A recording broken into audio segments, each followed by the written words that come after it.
Guys, welcome to my YouTube channel Manisha's biochem classes.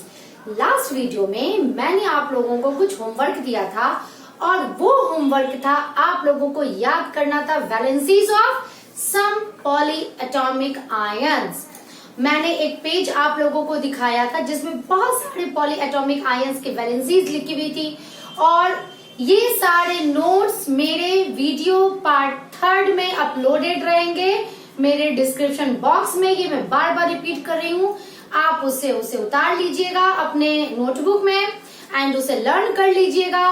फिर आज के टॉपिक के लिए आप लोग बिल्कुल तैयार हैं अगर आपने लर्न कर लिया है तो हम लोग शुरू करेंगे how to write molecular formula, क्योंकि एटम्स आयंस के फॉर्म में रहते हैं, आयंस मैंने बता दिया है, मॉलिक्यूल्स के फॉर्म में भी रहते हैं, बट कुछ कंपाउंड के भी फॉर्म में रहते हैं और कुछ एलिमेंटल मॉलिक्यूल के फॉर्म में रहते हैं। तो ये कंपाउंड मॉलिक्यूल का जो मॉलिक्यूलर फॉर्मूला है वो कैसे लिखा जाता है, बहुत ही आसान है अगर आपने वैलेंसीज याद कर लिए तो। जितने भी 1 to 20 एलिमेंट्स हैं उसकी वैलेंसी मैंने आप लोगों को बता दिया है कि कैसे याद करनी है और ट्रिक भी मैंने बता दिया है। कुछ ऐसे एलिमेंट्स हैं जिसके बारे में मैंने एक्सप्लेन नहीं किया है, then you have to learn the valency of few elements. कुछ एलिमेंट्स की वैलेंसी आपको याद करनी होगी क्योंकि आपने अभी तक उसे याद नहीं किया है, वो 1 to 20 के बीच में नहीं आती है। कुछ पॉलीएटॉमिक आयंस की वैलेंसी याद करनी होगी। समय बहुत है आपके पास 9th क्लास के फाइनल्स होने में, 10th क्लास शुरू होने में, और जब तक आप ये मोलिकुलर फॉर्मूला लिखना नहीं सीखते हैं तब तक आपको 10th क्लास की केमिस्ट्री समझ में नहीं आएगी। तो आज के इस वीडियो में मैं फिर से एक बार आपको कुछ पॉलीएटॉमिक आयंस की वैलेंसी बता दूं ताकि आप लोगों को याद करने में आसानी हो जाए। बट मेरे नोट्स में और भी बहुत सारे आयंस दिए हैं जिसकी वैलेंसी आप लोगों को याद करनी होगी। चलिए आइए शुरू करते हैं हम लोग। वैलेंसी ऑफ सम एलिमेंट्स, ये जिस भी एलिमेंट्स के मैंने यहाँ पे वैलेंसी लिखी है वो सारे एलिमेंट्स 1 to 20 के बीच में नहीं आते हैं। So you have to learn these. Number 1 iron, copper. कुछ ऐसे एलिमेंट्स होते हैं जिनकी वैलेंसी वेरिएबल होती है। वेरिएबल वैलेंसी मीन्स किसी कंपाउंड में इसकी वैलेंसी कुछ और है तो किसी कंपाउंड में कुछ और है। ये क्यों है आप लोगों को नहीं पढ़ना है, बट आप लोगों को सिर्फ ये पढ़ना है कि कुछ एलिमेंट्स की वैलेंसी वेरिएबल होती है, जिसमें से मैंने 2 एग्जांपल आप लोगों को दिया है, iron and copper. Clear? Now ये दोनों सबसे ज्यादा आते हैं क्वेश्चंस में मॉलिक्यूलर फॉर्मूला लिखने के दौरान एंड 10th क्लास में। आयरन की 2 वैलेंसी होती है, या तो 3 होती है या तो 2 होती है। जहां भी कंपाउंड में, ध्यान से सुनिएगा, जहां भी कंपाउंड में फेरिक लिखा हो वहां इसकी वैलेंसी 3 होगी। अगर ये लिखा हो फेरिक ऑक्साइड, समझ लीजिएगा वहां आयरन की वैलेंसी 3 है। अगर किसी कंपाउंड में फेरस लिखा हो वहां इसकी वैलेंसी 2 है। ये आप लोगों को दिमाग में रखना होगा। कॉपर के केस में भी इसकी वेरिएबल वैलेंसी होती है। अगर क्यूप्रिक, देखिए IC अगर लगा रहता है तो उसकी अपर साइड में वैलेंसी होती है, अस लगा रहता है तो लोअर साइड में वैलेंसी होती है। तो कॉपर की वैलेंसी 2 होती है एंड 1 होती है। अगर क्यूप्रिक लिखा हुआ है वहां उसकी वैलेंसी 2, अगर क्यूप्रस लिखा हुआ है वहां उसकी वैलेंसी 1। अगर सिंपल कहीं पे किसी कंपाउंड में कॉपर लिखा है वहां पर भी उसकी वैलेंसी हम लोग 2 मानते हैं, जैसे कॉपर सल्फेट। ये सारा कुछ मैं आपको बताऊंगी अभी ना। कुछ एलिमेंट्स की वैलेंसी मैंने यहाँ लिखी है जिससे रिलेटेड और भी नोट्स में डाला हुआ है सारा एलिमेंट्स। तो कुछ ऐसे एलिमेंट्स को मैंने कलेक्ट करके लिखा है जो कि मॉलिक्यूलर फॉर्मूला में बहुत ज्यादा यूज होता है, जैसे जिंक की वैलेंसी 2, सिल्वर की वैलेंसी 1, लीड की वैलेंसी 2, क्लोरीन की तो आप लोगों को पता है 1, बिल्कुल उसी प्रकार फ्लोरीन एंड आयोडीन, इन सब की भी 1 एंड सो ऑन। ये आप लोगों को याद करना होगा। लेकिन अगर आपने एक बार इस टेबल को याद कर लिया तो अभी से लेकर +2 तक आप लोगों को इसमें कोई भी दिक्कत नहीं होने वाला है। ठीक, 10th में तो बिल्कुल भी दिक्कत नहीं होगा, इसलिए ये आपके 9th के लिए भी जरूरी है और ये आपके 10th क्लास के लिए भी जरूरी है। Now valency of some polyatomic ions, जो लास्ट वीडियो में मैंने आप लोगों को एक पेज दिया था याद करने के लिए, उसमें से कुछ को मैंने निकाला है ताकि मैं कुछ याद करने का एक हल्का सा तरीका आप लोग को, एक ट्रिक आप लोगों को बता दूं ताकि आप लोग आसानी से याद कर लीजिए। और इन सारे से मॉलिक्यूलर फॉर्मूला लिखने के लिए ज्यादा आते हैं। क्लियर? जैसे हाइड्रो ऑक्साइड, आपको याद क्या करना था? हाइड्रो ऑक्साइड आपको याद रखना है OH, इसकी वैलेंसी 1। यहाँ देखिए सल्फाइड, सल्फाइड, सल्फेट, ये मैंने एक कहानी बनाई है, एक स्टोरी बनाया है और मैंने जिस भी बच्चों को इस तरह से पढ़ाया है उन्हें काफी जल्दी से ये याद हो गया है। वही कहानी मैं आप लोगों को सुनाना चाहती हूँ और उम्मीद करती हूँ कि आप लोगों को भी उससे वो याद आ जाएगा। सल्फर, सल्फर हर एक बच्चे अलग अलग रोटी खाते हैं, कोई 2 रोटी खाता है, कोई 3 खाता है, कोई 4 खाता है, बट सल्फर एक ऐसा स्टूडेंट है जो कि 4 रोटी खाता है, यानी जब तक वो 4 रोटी नहीं खाएगा उसका पेट भरेगा नहीं। अब बेचारे के पास सल्फाइड, बेचारे के पास कोई रोटी थी ही नहीं, इतना बेचारा दुबला हो गया कि वो हो गया हाइड, वो चिप गया। यानी सल्फर का जो रोटी है वो है ऑक्सीजन, इसके पास कोई रोटी नहीं है, इसलिए इसे एस से डिनोट करते हैं।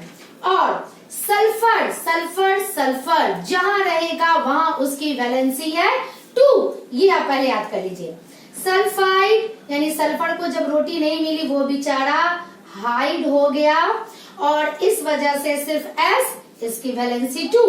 चार्ज पार्टिकल्स में जितने चार्ज होते हैं उतनी ही उसकी वैलेंसी होती है, ये मैंने लास्ट वीडियो में बता रखा है।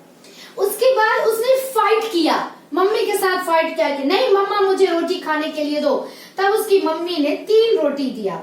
फाइट करने के बाद उसने रोटी खाया SO3 और दिस इज सल्फाइड। फिर खा पी के जब उसने 4 रोटी खा लिया तो वो मोटा हो गया और वो हो गया सल्फेट, इट मीन्स फैटी हो गया, यहाँ पे इसकी वैलेंसी 2। ये एक जस्ट स्टोरी है जो ताकि आप लोगों को याद हो जाए। तो सल्फाइड, सल्फाइड, सल्फेट, इन सब का आपको पूरा फॉर्मूला याद रखना है, इसकी वैलेंसी 2 होती है। ना जहां आया बाई सल्फेट, बाई टर्म जहां लग जाएगा समझ लीजिए इसके साथ एक हाइड्रोजन आ जाएगा, इसलिए बाई सल्फेट और हाइड्रोजन सल्फेट जहां भी लिखा रहे सिंपली आगे एक H लगा देना है, सब कुछ वैसे ही रहेगा, बट एक चार्ज हमारा कम हो जाएगा और इसकी वैलेंसी 1 घट जाएगी और हो जाएगी 1। बिल्कुल यही चीज हमारा कार्बोनेट के साथ है, कार्बोनेट CO3, इसकी वैलेंसी 2, लेकिन जैसे ही मैंने लिखा बाई कार्बोनेट आगे एक H लगा दिया और सारा कुछ वैसे ही हुआ, बट इस पे चार्ज भी घट गया और इसकी वैलेंसी भी 1 घट गई। इस तरह से और भी बहुत सारे हैं। क्लियर? जो भी मेरे नोट्स में है आप लोग उसे याद कर लीजिएगा ग्रेजुअली, इसे याद करना ही पड़ेगा, इसके लिए कोई ट्रिक नहीं है। हाँ, ट्रिक मॉलिक्यूलर फॉर्मूला लिखने के लिए है। एक ही सिर्फ पॉजिटिव वैलेंसी वाला है आपके पास, वो है अमोनियम NH4 जिसकी वैलेंसी है 1, उस पर 1 + चार्ज चढ़ता है। चलिए बिना समय गवाए हम लोग शुरू करते हैं molecular formula. How to write molecular formula. चलिए हम लोग शुरू करते हैं अपना आज का topic, how to write molecular formula. आपको इसके लिए मैंने पहले ही बता दिया है क्या याद रहनी चाहिए, वैलेंसी याद रहनी चाहिए, सिंबल्स याद रहने चाहिए, चाहे आपका जो भी हो सिंबल्स हो या जो पॉलीएटॉमिक आयंस के फॉर्मूलाज हैं वो आपको याद रहने चाहिए ना। चलिए ये बिना एग्जाम्पल के संभव ही नहीं है, हम लोग शुरू करते हैं। Let us suppose we have to write formula of sodium chloride. मैं बहुत ही सिंपल से शुरू करूंगी, आप लोग बहुत ही ध्यान से देखिएगा ना। सोडियम क्लोराइड, सोडियम का symbol you have to write, first of all आपको सिंबल लिखना है। First of all you have to write symbol of element Na, chloride. इसे देख के डरिएगा नहीं, मैंने लास्ट वीडियो में बताया था कि क्लोरीन जो कि नेगेटिव आयन बनाता है, दैट्स वाई इसमें आइड सफिक्स लग जाता है। तो क्लोरीन का सिंबल ये आपको याद रहना चाहिए। जो मैंने इलेक्ट्रॉनिक कॉन्फ़िगरेशन वाला टेबल दिया था वो आपको पूरा याद रहना चाहिए। नाउ सोडियम की वैलेंसी अब आपने याद कर रखा है तो आपको याद होगा। नहीं, मैं फिर से एक बार आपको रिवीजन करा दूं, मैंने कैसे याद करने के लिए बताया था। 1 2 3 4 hydrogen, helium, lithium, beryllium, boron, carbon, nitrogen, oxygen, fluorine, neon, sodium. Sodium आया 11 पे। 1 0 1 2 3 4 3 2 1 0 1। इस तरह से मैंने आपको ट्रिक बताया था। उस हिसाब से मैं हर कुछ तो करके नहीं बताऊंगी, नहीं तो समय बहुत चला जाएगा। सोडियम की वैलेंसी 1 होती है, क्लोरीन की वैलेंसी भी 1 होती है। इसकी वैलेंसी को क्लोरीन के नीचे, क्लोरीन की वैलेंसी को सोडियम के नीचे लिख दीजिए। आपको क्या लिखना होगा? Na1 Cl1। 1 नहीं लिखा जाता है। आपके सामने सोडियम क्लोराइड का फॉर्मूला तैयार हो गया। क्लियर? चलिए दूसरा हम लोग लिखते हैं मैग्नीशियम। मैग्नीशियम ऑक्साइड मैं कुछ ही बताऊंगी बच्चों, आप लोगों को बाकी खुद से प्रैक्टिस करना होगा। मैग्नीशियम का Mg, ऑक्सीजन का O। मैग्नीशियम की वैलेंसी 2 होती है, ऑक्सीजन की भी वैलेंसी 2 होती है। दोनों की वैलेंसी को क्रॉस वाइज करके लिख दीजिए। क्या आ जाएगा आपका? Mg2O2। क्लियर? जब दोनों का एक रहे इसे कट कर दिया जाता है। ये दोनों कट हो गया, हमारा बन गया MgO। क्लियर? वैलेंसी पहले लिखेंगे, उसके बाद वैलेंसी को क्रॉस वाइज करके लिख देंगे। मैग्नीशियम की वैलेंसी ऑक्सीजन के नीचे, ऑक्सीजन की वैलेंसी मैग्नीशियम के नीचे। अगर दोनों एक ही नंबर का आ जाएगा, दोनों को कट कर दिया जाएगा और फिर जो हमारा फॉर्मूला आएगा वो हमारे सामने तैयार रहेगा। चलिए मैं तीसरा बताती हूँ, एल्यूमिनियम। Aluminium chloride. ये मैं 3 सिंबल बताऊंगी और 3 फिर मैं कुछ पॉलीएटॉमिक आयंस के साथ बताऊंगी। एल्यूमिनियम का Al, क्लोरीन का Cl। एल्यूमिनियम की वैलेंसी 3, क्लोरीन की वैलेंसी 1, इसकी वैलेंसी इसके नीचे, इसकी वैलेंसी इसके नीचे। आपका क्या हो जाएगा? Al1 Cl3। 1 हम लोग नहीं लिखते हैं तो आपका हो जाएगा AlCl3। और इस तरह से आप सिंपल एलिमेंट्स का बना हुआ कंपाउंड जो भी रहेगा उसका फॉर्मूला लिख सकते हैं। वैसे ही आप और भी प्रैक्टिस कीजिए। और मैं अपने इस वीडियो के साथ आप लोगों के लिए फिर से एक बार कुछ होमवर्क डालूंगी अपने डिस्क्रिप्शन बॉक्स में। आप लोग उन सारे फॉर्मूला को कर लीजिएगा और वो फॉर्मूला अभी से लेकर 10th क्लास की केमिस्ट्री तक के लिए अगर आपने उतना फॉर्मूला लिखना सीख लिया तो आगे आपको अप टू 10th जरूरत नहीं पड़ेगी उन सारे फॉर्मूलाज को लिखने के लिए। चलिए कुछ हम लोग पॉलीएटॉमिक आयंस के साथ भी अपने गेम को खेल लेते हैं, यानी मॉलिक्यूलर फॉर्मूला को लिखना सीख लेते हैं, क्योंकि बहुत सारे टॉपिक्स हैं इस चैप्टर में तो ज्यादा समय हम लोगों को नहीं गंवाना है। 4 सोडियम हाइड्रोक्साइड। देखिए अब मैंने यहाँ पॉलीएटॉमिक आयंस जो कंपाउंड रेडिकल्स है उसके साथ मैंने फॉर्मूला लिखना शुरू किया है। सोडियम का सिंबल, हाइड्रोक्साइड का OH होता है। आपको यहाँ प्लस माइनस चार्ज नहीं देना है, सिर्फ इस फॉर्मूला को लिखने के लिए कोई जरूरत नहीं है उसकी, क्योंकि आपको सिर्फ फॉर्मूला तैयार करना है। इसकी वैलेंसी 1, हाइड्रोक्साइड की भी वैलेंसी 1 होती है। हमारा पूरा का पूरा प्रोसेस बिल्कुल उसी तरह से चल रहा है। कुछ याद करेंगे और कुछ ट्रिक, हमारा केमिस्ट्री हो जाएगा आसान। एक्चुअली Na1OH1 1 तो नहीं लिखा जाता है, दैट्स वाई सोडियम हाइड्रोक्साइड का फॉर्मूला NaOH तैयार हो गया। चलिए फिर हम लोग दूसरा लिखते हैं 5 सोडियम सल्फेट। सोडियम का सिंबल Na, सल्फेट का सिंबल SO4। सोडियम की वैलेंसी 1, सल्फेट की वैलेंसी 2, इसकी वैलेंसी इसके नीचे, इसकी वैलेंसी इसके नीचे। आपका बन गया Na2SO4। चूंकि 1 नहीं लिखा जाता है इसलिए इस तरह से हमारे सोडियम सल्फेट का फॉर्मूला तैयार हो गया। नाउ 6 पॉइंट,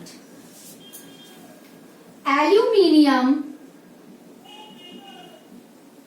सल्फेट, एल्यूमिनियम का Al, सल्फेट का SO4, एल्यूमिनियम की वैलेंसी 3, सल्फेट की valency 2। Valency once again same formula, same rule, ठीक है।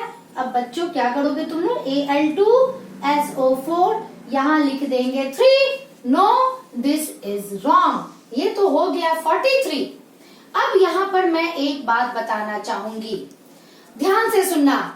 अगर पॉलीएटॉमिक आयन हो, नॉट सिंपल एलिमेंट वाला आयन, नॉट सिंपल आयन या मोनोएटॉमिक आयन, यदि पॉलीएटॉमिक आयन हो और फॉर्मूला लिखने के दौरान उसके आगे कुछ एक्स्ट्रा डिजिट हम लोगों को डालना पड़े, जैसे यहाँ SO4 के आगे 3 लिखना पड़ा क्योंकि वैलेंसी हमारे वहां जा रही थी। अगर ऐसा केस आ जाए तो सिर्फ और सिर्फ पॉलीएटॉमिक आयन को पूरा का पूरा हम लोग ब्रैकेट में लिखेंगे और तब फिर हमारा जो वैलेंसी वाला नंबर है, डिजिट है, वो लिखेंगे। अगर यहाँ कोई एक्स्ट्रा डिजिट हमने नहीं डाला है, ये 4 तो इसके साथ पहले से था, 4 तो मैंने ऐड नहीं किया ना, 4 तो पहले से था, तो इसे ब्रैकेट में नहीं घेरेंगे। लेकिन अगर इसके अलावा यहाँ कोई एक्स्ट्रा डिजिट आ रहा है तब पूरे पॉलीएटॉमिक आयन को हम लोग ब्रैकेट में घेरेंगे। चलिए इसके लिए मैं एक एग्जांपल और बताना चाहूंगी ताकि तुम लोगों का क्लियर हो जाए। And this is last one, 7, magnesium hydroxide, magnesium का Mg, हाइड्रोक्साइड का OH, मैग्नीशियम की वैलेंसी 2, हाइड्रोक्साइड की 1। चलिए मैंने वो प्रोसेस फिर से किया, ठीक है। Mg1 and OH2, clear. अब आप तो कहोगे कि मैम यहाँ तो जैसे सल्फेट में 4 था तब आपने कहा था, नहीं, पॉलीएटॉमिक आयन है हाइड्रोक्साइड। यदि हाइड्रोक्साइड के आगे हमें कोई और डिजिट लिखना पड़े मॉलिक्यूलर फॉर्मूला लिखने के दौरान, तो फिर ये हमारा बन जाएगा Mg1 की तो कोई वैल्यू नहीं होती है, OH को हम लोग ब्रैकेट में लिखेंगे एंड देन 2 लिखेंगे। तो इस तरह से हम लोग मॉलिक्यूलर फॉर्मूला लिखते हैं। मॉलिक्यूलर फॉर्मूला के बाद हम लोगों को 2 और टॉपिक पढ़ने हैं, atomic mass and molecular mass. तो मैं अब आप लोगों को ये पढ़ाऊंगी कि एटम के बारे में हम लोगों ने बहुत कुछ सीख लिया। आखिर एटम का अपना कोई मास तो होता होगा, तो कैसे एटम के मास को कैलकुलेट किया जाता है। अब चूंकि एटम के मास को हम लोग कैलकुलेट करेंगे तो कैसे मॉलिक्यूल के मास को कैलकुलेट किया जाता है। तो अब इसके बाद मैं आप लोगों को यही दोनों टर्म्स एक्सप्लेन करने जा रही हूँ। चलिए शुरू करते हैं हम लोग एटॉमिक मास, क्लियर। अब एटम है तो इसका अपना कुछ न कुछ मास होता होगा और क्या स्केल होता है इसको मापने के लिए, कोई न कोई तो स्केल होता ही होगा। आप अगर कपड़े की दुकान में जाते हैं, तो कपड़ा आप कैसे लेते हो। लेट अस सपोज आप कपड़े की दुकान में गए, आप गए बोले भैया मुझे 4 मीटर कपड़ा दे दो। कपड़े की दुकान वाला क्या करता है, अपना एक स्केल निकालता है और फिर कपड़ा लेता है और उस कपड़े की थान में से 1 ये 1 मीटर हुआ, 2 एंड 3 एंड 4, इस तरह से वो 4 मीटर कपड़ा आपको दे देता है, क्लियर। यानी वो जो 4 मीटर कपड़ा आपको दिया किसके रिलेटिवली दिया, इस मीटर स्केल के रिलेटिवली दिया। आप आलू लेने गए मार्केट में, कहा भैया मुझे 2 किलो आलू दे दो। आलू वाला क्या करता है, एक तरफ तराजू पर अपना बाट रखता है, 1 किलोग्राम का वेट रखता है और दूसरी तरफ आलू चढ़ाना शुरू करता है। ये जो 2 किलो आलू उसने चढ़ाया वो किसके रिलेटिवली चढ़ाया? वो 2 किलोग्राम का जो उसका वेट था, बाट था, उसकी तुलना में उसने चढ़ाया। तो हम लोग बेटा कुछ भी मेजर करते हैं, फिजिक्स में हम लोग ये चीज पढ़ते हैं, कुछ भी मेजरमेंट करते हैं तो किसी के रिलेटिवली करते हैं। अगर कोई मोशन में है तो किसकी तुलना में मोशन में है? कोई रेस्ट में है उसकी तुलना में मोशन में है। क्लियर? तो इस तरह से किसी न किसी मेजरमेंट के लिए हम लोगों को एक फिक्स क्वांटिटी चाहिए और एक स्केल होना चाहिए। उस स्केल के ही आधार पर हम लोग किसी का मास यानी किसी भी फिजिकल क्वांटिटी को मेजर करते हैं। क्योंकि एटम का मास है तो एटम के मास के लिए क्या हमारा स्केल होना चाहिए? एटम को इतना भारी तो नहीं है कि हम 1 किलोग्राम का वेट वहां पे यूज कर ले, 1 ग्राम का वेट यूज कर ले, 10 मिलीग्राम का वेट यूज कर ले, सारे वेट आते हैं मार्केट में, लेकिन उसे हम यूज नहीं कर सकते because atom is very very very tiny particles. We can't measure it by our measuring weight. हम लोग उस measuring weight से उसे नहीं उसके मास को माप सकते हैं। तो आखिर वो क्या स्केल है जिसके रिलेटिवली एक एटम का मास नापा जाता है? तो मैं अब वही बताने जा रही हूं आप लोगों को।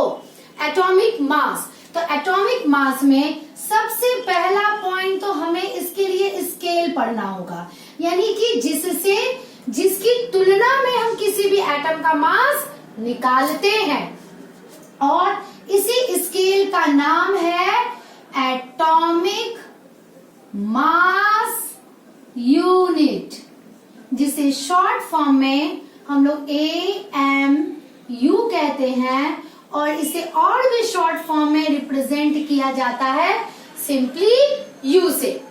तो ये एटॉमिक मास यूनिट ही वो स्केल है जिसकी तुलना में किसी भी एटम के मास को मेजर किया जाता है। आखिर ये एटॉमिक मास यूनिट क्या है? क्योंकि हम लोग शुरू से पढ़ते आए हैं कि भाई जो मीटर स्केल है तो वैसा कोई थोड़ी ना कि ऊपर वाले ने हमें कोई मीटर स्केल दे दिया है, वैसा तो है नहीं, ये सारे कुछ तो इंसानों ने बनाया है। तो भाई एक एलॉय का बना हुआ 1 मीटर का स्केल है जो कि लंदन के लेबोरेटरी में रखा हुआ है, उसी लेंथ को हम लोगों ने 1 मीटर नाम मान लिया है, और साइंटिस्ट ने जब उसे 1 मीटर माना है तो हम लोग सभी को 1 मीटर उसे ही मानना पड़ता है। उसी प्रकार से सारे साइंटिस्ट ने मिलकर एटॉमिक मास यूनिट को जब स्केल मान लिया तो हमें यही स्केल मानना पड़ता है। थोड़ा सा मैं हिस्ट्री बताऊंगी, हालांकि ये जरूरी नहीं है आपके लिए। सबसे पहले ये बात हुई कि एटॉमिक मास यूनिट किसे माना जाए, तो सबसे पहले हाइड्रोजन को मान लिया गया, क्योंकि ये सबसे छोटा सबसे हल्का था और जिसका एटम का मास अप्रोक्सीमेटली 1.006 यूनिट है। इसे मान लिया गया और कहा गया कि ये भाई रिलेटिवली आपका यही एटॉमिक मास यूनिट है और रिलेटिवली आपको किसी भी एटम का मास इसी से निकालना है। परंतु चलिए मैं फिर एक कहानी आपको सुनाती हूँ। मान लिया कि आपको क्लास में मॉनिटरिंग करना है, किसी को मॉनिटर बनाना है। मॉनिटर बनाने के लिए कौन सा स्टूडेंट आपका बेस्ट होगा? कुछ तो क्राइटेरिया होते होंगे ना जिससे टीचर्स मॉनिटर बनाते हैं। वो जिसका अटेंडेंस सबसे ज्यादा हो, तो वहां अटेंडेंस की बात होती है, जो रेगुलर आता हो, जो बहुत ज्यादा आता हो। तो यहाँ पर एलिमेंट की बात है जिसका अबंडेंस, जो कि मोर अमाउंट में मौजूद हो नेचर में, यानी कि अबंडेंट हो वो बहुत ज्यादा मात्रा में वो मौजूद हो नेचर में। क्लियर? दूसरा, ना ही वो एकदम लेस रिएक्टिव हो, क्योंकि क्लास में अगर ऐसा कोई बच्चा है जो कि जिसकी बात कोई नहीं सुनते हैं, वो भी मॉनिटर नहीं बन सकता है। क्लास में वैसा कोई बच्चा है जो काफी बदमाशी करता है, वो भी मॉनिटर नहीं बन सकता है। तो वैसा एलिमेंट जो कि ना एकदम लेस रिएक्टिव हो, जो कि ना मोस्ट रिएक्टिव हो, जो कि सबसे ज्यादा अबंडेंट हो। तो कुछ इस तरह के एलिमेंट्स चुने जाने लगे और फिर पाया गया कि कार्बन सबसे ज्यादा नेचर में मौजूद है। कार्बन सबसे ज्यादा नेचर में मौजूद है। कार्बन के दो आइसोटोप्स थे, कार्बन 12, कार्बन 14, ठीक है ना। कार्बन 13 भी होते हैं, लेकिन कार्बन 12 जो है सारे कार्बन में अप्रोक्सीमेटली 98 to 99% नेचर में मौजूद है। इसलिए सारे साइंटिस्ट ने मिल करके चुना कि आखिर किसे बनाया जाए, स्केल के लिए हम लोग किसे यूज करें। तो सबसे पहले तो चुनाव किया गया 1961 में कार्बन को। सबसे पहले किसे चुना गया? कार्बन 12 को। अब कार्बन 12 का जो एटम का मास था वो हुआ 12। क्लियर? ये 12 यूनिट इसका एटॉमिक मास है। अब भाई 12 यूनिट लेके अगर हम लोग कुछ मेजरमेंट करेंगे तो फिर प्रॉब्लम आ जाएगा ना। कभी भी हम लोगों का जो रिलेटिव चलता है वो यूनिट में चलता है। यूनिट इट मीन्स कि वो 1 में चलता है। और हम लोगों ने कहा कि भाई कार्बन 12 हम लोगों ने स्केल माना, तो अब किसी भी एलिमेंट का अगर हम लोग एटम का मास निकालेंगे तो उसे 12 के रेशियो में निकालना पड़ेगा। फिर यहाँ समस्या आ गई। फिर सारे साइंटिस्ट मिलके उन लोगों ने कहा कि भाई हम लोग एटॉमिक मास यूनिट किसे मानेंगे?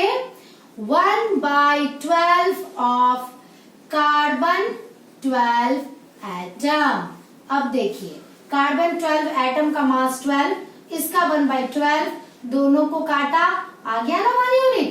तो this is atomic mass unit. तो सबसे पहले हम लोग ये जाने कि आखिर वो क्या स्केल है जिसके रिलेटिवली हम लोग किसी भी एटम के मास का पता करते हैं।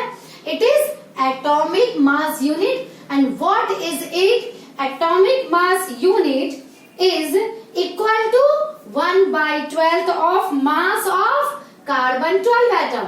कार्बन 12 एटम के मास के 1/12 होता है ये एटॉमिक मास यूनिट, और इसे ही मान लिया गया। क्लियर? और आज भी हम लोग इसे ही मानते हैं ना। अब इसका वैल्यू भी निकाला गया ग्राम में एंड किलोग्राम में। 1 atomic mass unit is equal to 1.66 into 10 to the power -27 kilogram. इसका वैल्यू भी निकाल लिया गया, यानी 1 किलोग्राम का ये इतना छोटा चीज है। And this is our measuring scale. यही वो स्केल है जिसके द्वारा हम लोग किसी भी एटम के मास को नापते हैं। चलिए अब बारी आई particular what is atomic mass. अब देखिए जैसे मैंने क्या कहा, आप 2 किलो आलू खरीदने गए, या चलिए 1 किलो ही आलू खरीदने गए, तो आलू वाले ने 1 किलो आलू कैसे दिया? एक तरफ 1 किलोग्राम के वेट को रखा, दूसरे तरफ उसने आलू चढ़ाना शुरू किया, और जब दोनों इक्वल हो गया तो वही आपका 1 किलोग्राम हुआ। यानी ये जो आलू हमने खरीदा किसके रिलेटिवली? 1 किलोग्राम के रिलेटिवली। तो जो एटम का भी मास अगर निकाला जाता है किसके रिलेटिवली? एटॉमिक मास यूनिट के रिलेटिवली। तो अगर कोई पूछे एटॉमिक मास या कोई पूछे रिलेटिव एटॉमिक मास, ये दोनों सेम चीज होते हैं। क्लियर? इन दोनों में कोई भी अंतर नहीं होता है। तो what is relative atomic mass या what is atomic mass? It is relative atomic mass. मैं शॉर्ट फॉर्म में लिख रही हूँ, relative atomic mass of 1 atom of element with respect to या as compare to with relative to atomic mass unit. Atomic mass unit, what is it? With respect to 1/12 of mass of carbon 12 atom. Is that clear? यानी atomic mass किसी भी element का, किसी भी atom का क्या है? यह एक रिलेटिव एटॉमिक मास है। किसके रिस्पेक्ट में? 1 एटॉमिक मास यूनिट के रिस्पेक्ट में, या 1/12 of mass of carbon 12 atom के रिस्पेक्ट में। यहीं पर एक और टर्म आ जाएगा आपका ग्राम एटॉमिक मास। क्योंकि ये पूरे न्यूमेरिकल्स में, इस चैप्टर में जितने भी न्यूमेरिकल्स है उसमें इसी का यूज किया जाता है, ग्राम एटॉमिक मास।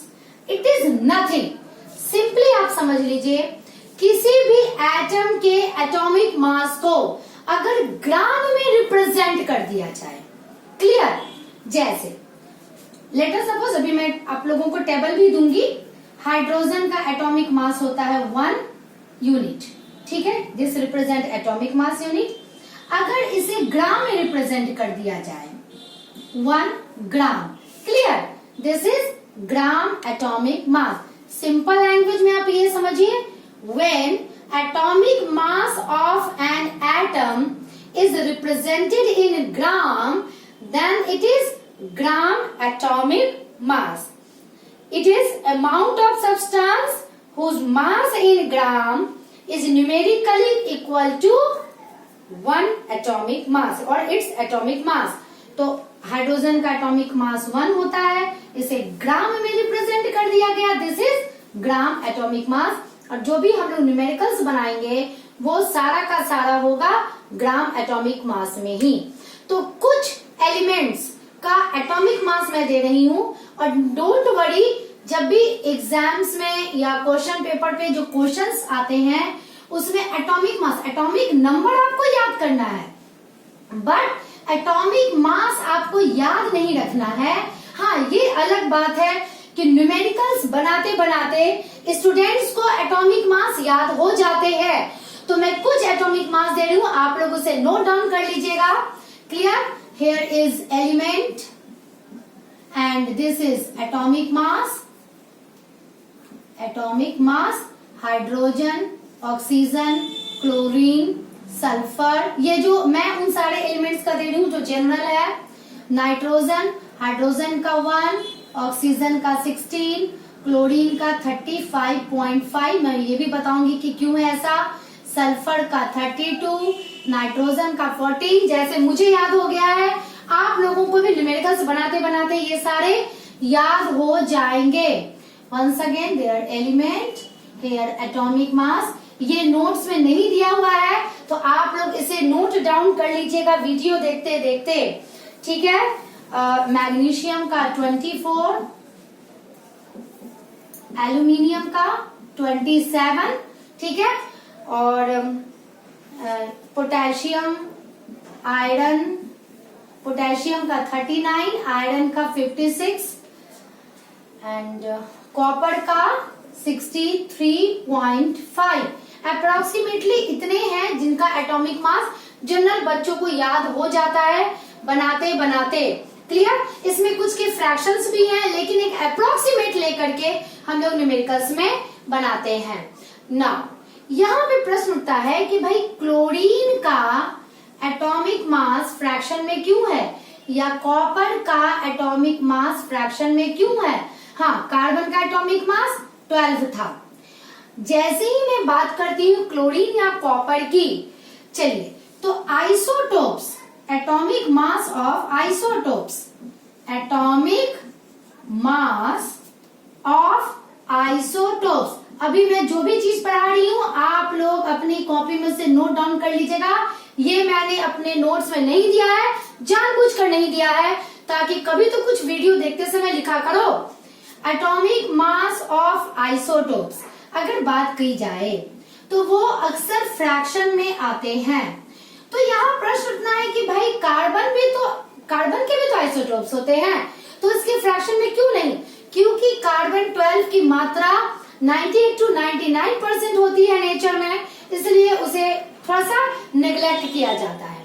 बाकी क्लोरीन, कॉपर, इस तरह के जो एलिमेंट्स है जिनके आइसोटोप्स लगभग बराबर मात्रा में या 60-40, 70-30 इन सारे रेशियोज में आते हैं, आखिर उनका एटॉमिक मास फ्रैक्शन में क्यों आता है, इसके लिए एक फॉर्मूला है और इससे रिलेटेड न्यूमेरिकल्स हैं आप लोगों के बुक में, एनसीईआरटी के बुक में भी है, अदर रेफरेंस बुक में भी है, और ये एग्जाम्स में आते भी हैं।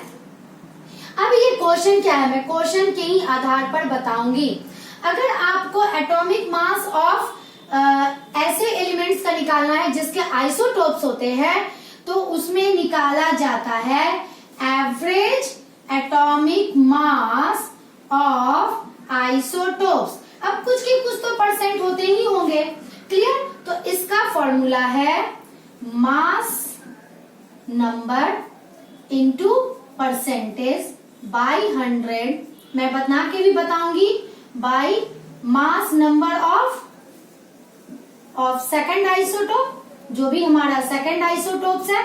आपको ये फॉर्मूला लिखने एग्जाम में लिखने की जरूरत नहीं है, एंड आपका जो भी परसेंटेज दिया है बाई 100। इसी फॉर्मूले के आधार पर इस तरह के न्यूमेरिकल्स को सॉल्व किया जाता है। जैसे मैं एक क्वेश्चन बता रही हूँ जो कि एनसीईआरटी बुक का भी है और ये आपको समझने के लिए भी जरूरी है, क्लियर। क्वेश्चन क्या है कि ब्रोमीन के 2 आइसोटोप्स हैं, ब्रोमीन के 2 आइसोटोप्स हैं, clear. Bromine 79 and bromine 81। Bromine के 2 आइसोटोप्स हैं, bromine 79 and bromine 81। And bromine 79 जो है, ये मैं शॉर्ट फॉर्म में लिख रही हूँ, क्लियर। ये नेचर में 49.7% में मौजूद है, इसकी मात्रा इतनी है, और सेकंड वाले की 50.3% इसकी मात्रा इतनी है। तो ब्रोमीन का एटॉमिक मास यानी एवरेज एटॉमिक मास निकालिए, क्लियर। तो आप लोगों का आंसर क्या होगा, average atomic mass of bromine, ये आपका क्या होगा। आप पहले ब्रोमीन का किसी एक का ले लीजिएगा, इसका मास नंबर है 79 into 49.7 plus 81 into 50.3 divided by 100। अलग अलग लिखे या सेम लिखे, बात एक ही, क्योंकि डिनोमिनेटर सेम है। जब आप इसे पूरा कैलकुलेट कीजिएगा तो आप लोगों का आंसर आ जाएगा 80.006 एटॉमिक मास यूनिट। ऐसे अप्रोक्सीमेटली 80 ले लिया गया है, इट इज 80। और इस तरह से हम लोग क्लोरीन का भी निकाले जब, तो वो आया 35.5, क्योंकि क्लोरीन 75% है नेचर में, एंड क्लोरीन 37, ये 25% है नेचर में। इससे रिलेटेड भी न्यूमेरिकल्स आप लोगों के एनसीईआरटी बुक में है। इसी फॉर्मूला पर आप लोग बनाइए, और अगर कोई डाउट हो तो मेरे कमेंट सेक्शन में आप लोग कमेंट कीजिए, तो मैं उसका आंसर आप लोगों को दे दूंगी।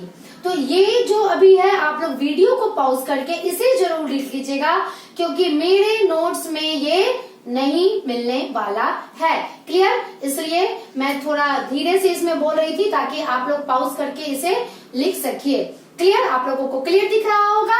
अब हम लोग शुरू करते हैं नेक्स्ट टॉपिक।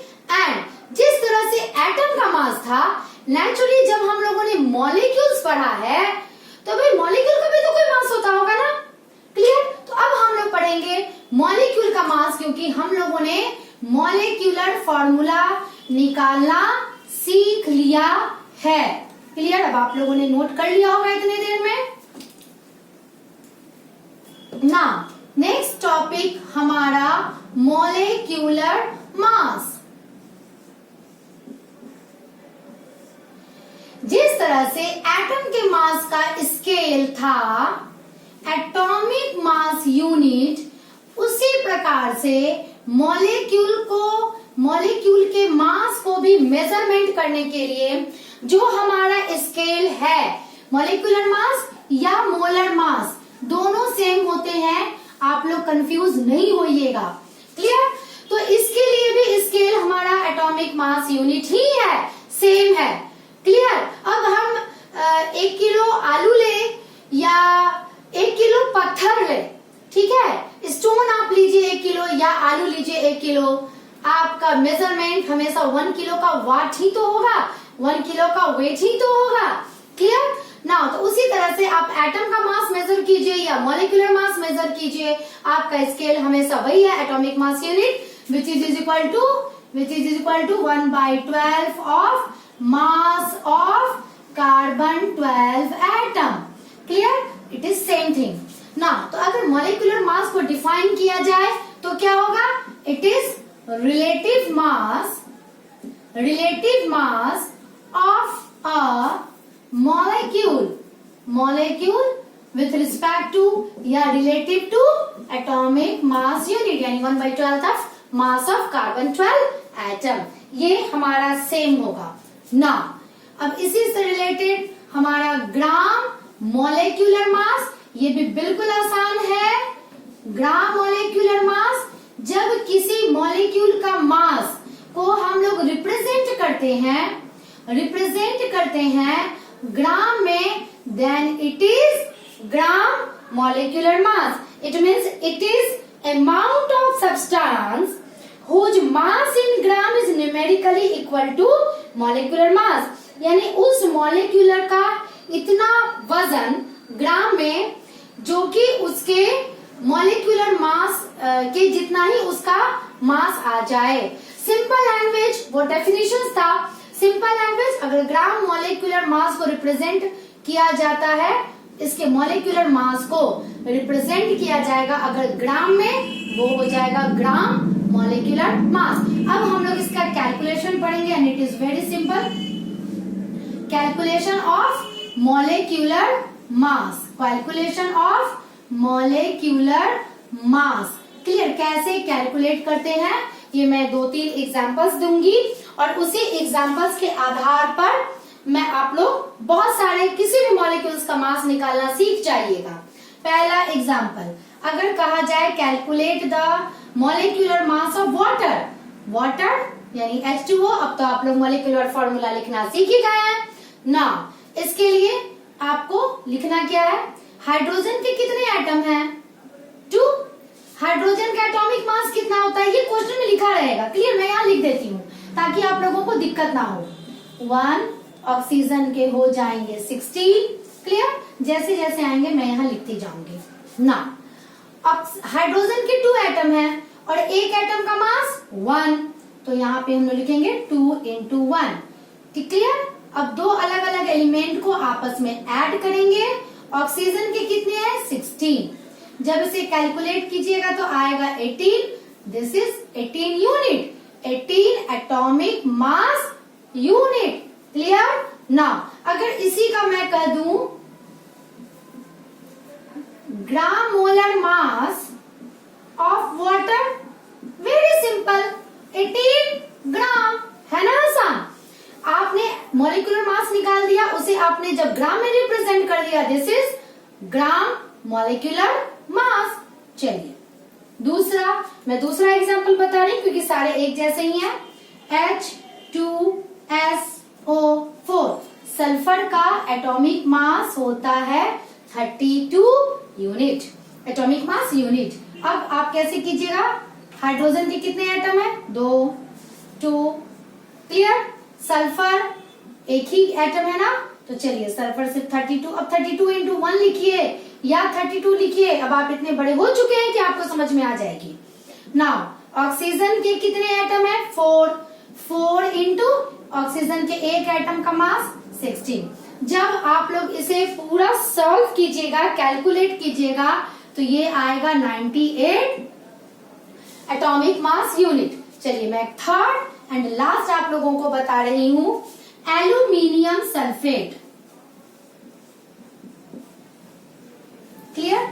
एल्यूमिनियम के मैं यहां लिख देती हूं 27. ऐसे बहुत सारे वीडियोस में, बहुत सारे बुक्स में आपको कुछ उसके फ्रैक्शंस में दिए हुए हैं. इट मीन्स एग्जैक्टली 26.98 होता है एल्यूमिनियम का, बट इसे राउंडिंग ऑफ करके 27 मान लिया जाता है.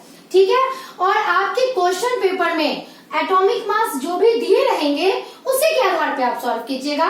मैंने यहाँ 27 माना है ना. अब देखिए यहाँ ब्रैकेट वाली बात आ जाती है. आप इसे 2 तरीके से सॉल्व कर सकते हैं. एल्यूमिनियम के 2 एटम हैं तो 2 into 27 प्लस सल्फर के कितने एटम हैं? ब्रैकेट के बाहर 3 है. इट मीन्स ये 3 इसके लिए भी है और इसके लिए भी है, तो सल्फर के 3 एटम हैं. 3 into 32 प्लस ऑक्सीजन के कितने एटम हैं? ध्यान दीजिएगा, बिल्कुल ध्यान दीजिएगा आप लोग. यहाँ पर ये ऑक्सीजन के नीचे 4 है, बाहर 3 है.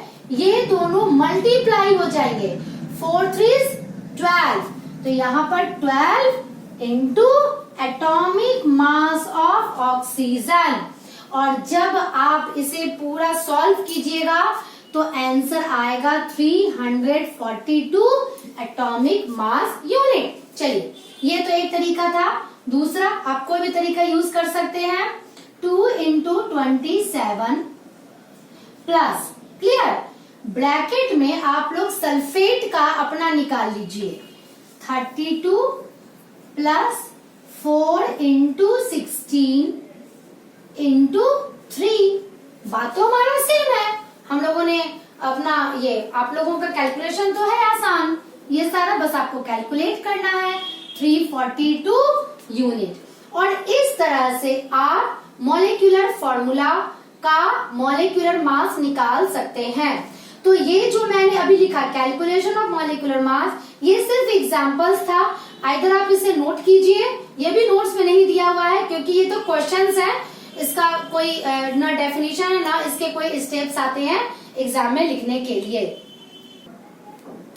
अब आज की वीडियो का लास्ट टॉपिक है हमारा composition of compound. It is nothing, आपने परसेंटेज पढ़ रखा है, परसेंटेज के बहुत सारे क्वेश्चंस आप लोगों ने क्लास 7 8 इसमें मैथ्स में आप लोगों ने पढ़ा होगा। बस इसमें सिर्फ आप लोगों को निकालना है percentage of element present in A compound. मैं सिर्फ बताना चाहूंगी, लेट अस सपोज अगर कोई एक कंपाउंड है H2O, अब इस H2O में हाइड्रोजन कितना परसेंट है और ऑक्सीजन कितना परसेंट है। अगर हाइड्रोजन का मास दिया हो, ऑक्सीजन का मास दिया हो और ये पूरे मॉलिक्यूल का मास निकालना हम सीख चुके हैं, तो हमारे लिए परसेंटेज निकालना बिल्कुल आसान है। जो हम लोग बचपन में पढ़े हैं वही चीज अभी हम लोग फिर से रिवाइज करने जा रहे हैं। तो इसका फॉर्मूला आइदर आप फॉर्मूला से बनाइए या आप यूनिटरी मेथड से बनाइए, आपकी मर्जी, ठीक है। ये बहुत ही आसान सा टॉपिक है। तो अगर किसी एक एलिमेंट का परसेंटेज निकालना हो किसी कंपाउंड में, लेट अस सपोज कोई एक कंपाउंड है, उसमें ए कोई एलिमेंट है, इसका मास परसेंटेज आपको निकालना है। तो मास परसेंटेज ऑफ एलिमेंट ए अगर निकालना है तो पहले तो उस एलिमेंट में मौजूद ए का मास निकालिए, देन फिर आपको 100 से मल्टीप्लाई कीजिए, then total mass of compound यानी मोलिकुलर मास निकाल लीजिए, जो मैंने अभी आप लोगों को निकालना बताया। इसके लिए मैं एक क्वेश्चन आप लोगों को दे रही हूँ, ये समझा रही हूँ, क्लियर। और ऐसे बहुत सारे क्वेश्चंस आपके बुक में मिल जाएंगे। एक क्वेश्चन है 5.85 gram of A compound have 3.55 gram of chlorine and इतना ग्राम ऑफ सोडियम। इसमें ग्राम पहले से दिया हुआ है, calculate the mass percent of sodium and chlorine. अब देखिए टोटल मास ऑफ कंपाउंड कितना है 5.85, मास ऑफ सोडियम कितना दिया हुआ है 2.30 ग्राम, मास ऑफ क्लोरीन कहाँ कितना दिया हुआ है 3.55 ग्राम। अब अगर सोडियम का मास परसेंटेज निकालना हो, बिल्कुल वही परसेंटेज वाला फॉर्मूला है आप लोगों का, तो mass of sodium by mass of compound into 100 आपका 39.3 आ जाएगा। बिल्कुल उसी प्रकार से क्लोरीन का निकालिए। नाउ अगर लेट अस सपोज मैंने यहाँ पे मास नहीं दिया और कह दिया कि भाई एक फॉर्मूला है H2O, इसमें आपको मास परसेंटेज निकालना है, इसमें आपको percentage of hydrogen and oxygen निकालना है, ठीक है। और यहाँ मैंने ये दिया कि भाई एटॉमिक मास है, अब तो आप लोगों को याद हो गया होगा, हाइड्रोजन का 1 एंड ऑक्सीजन का 16, क्लियर। और इसे ग्राम में भी हम लोग लिख सकते हैं ग्राम एटॉमिक मास के लिए। तो कैसे बनाएंगे नाउ, इसमें mass of oxygen sorry hydrogen atom ये कितने हैं 2 gram, it is gram atomic mass. Mass of oxygen atom कितने हैं 16 gram and mass of compound यानी मोलिकुलर मास, क्लियर, ये कितने हैं H2O, यहाँ पे कंपाउंड की जगह हम लोग H2O लिख देंगे 18 ग्राम। जस्ट अभी हम लोगों ने निकाला था और मुझे याद हो चुका है इसलिए मैंने इजिली लिख दिया, नहीं तो आप निकालिएगा इसका मोलिकुलर मास। अब यदि हम लोगों को निकालना हुआ परसेंटेज ऑफ हाइड्रोजन, क्या करेंगे mass of hydrogen in compound, mass of hydrogen by total mass of compound into 100. 2 by 18 into 100 इतना परसेंट। अब आप इसे सॉल्व कर लीजिए, आप लोगों को परसेंटेज ऑफ हाइड्रोजन मिल जाएगा, वैसे ही परसेंटेज ऑफ ऑक्सीजन मिल जाएगा। तो इस तरह से हम लोग कॉम्पोजिशन ऑफ ए कंपाउंड, यानी कंपाउंड किस चीज से बना है, इसमें कौन सा एलिमेंट कितने परसेंट में है, ये सारा कुछ निकाला जाता है। क्लियर? तो आज के इस वीडियो में बस इतना ही।